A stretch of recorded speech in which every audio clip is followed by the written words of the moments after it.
2 new states had been added. The murder rate in proportion to population in 1960 was half of what it had been in 1934. Every one of these beneficial trends sharply reversed after liberal notions gained ascendancy during the 1960s. By 1974, the murder rate had doubled. Even liberal icon Sargent Shriver, head of the agency directing the War on Poverty, admitted that venereal disease has skyrocketed, even though we have had more clinics, more pills, and more sex education than ever in history. Liberals looking back on the 1960s take special pride in their role on racial issues, for civil rights laws and the advancement of blacks out of poverty.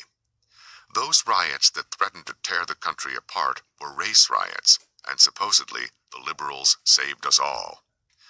But what do the facts show? Both the Civil Rights Act of 1964 and the Voting Rights Act of 1965 had a higher percentage of congressional Republicans voting for their enactment than the percentage of congressional Democrats. You can check it out in the congressional record. As for black economic advances, the most dramatic reduction in poverty among blacks occurred between 1940 and 1960, when the black poverty rate was cut almost in half, without any major government programs of the Great Society kind that began in the 1960s. Liberals love to point to the rise of blacks out of poverty since 1960 as proof of the benefits of liberal programs, as if the continuation of a trend that began decades earlier was proof of how liberals saved blacks.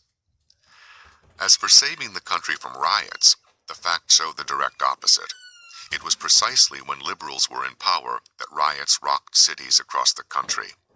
There were never as many riots during the 2 presidential terms of Ronald Reagan as during one term of Lyndon Johnson.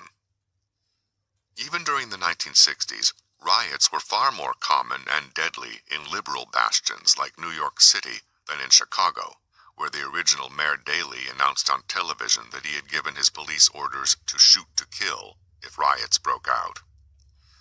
Daley was demonized for saying such a thing, even though Chicago did not have the loss of life suffered in liberal cities where mayors pandered to grievance mongers and pleaded for restraint. In other words, the net effect was that Daley saved lives, while liberals saved their vision.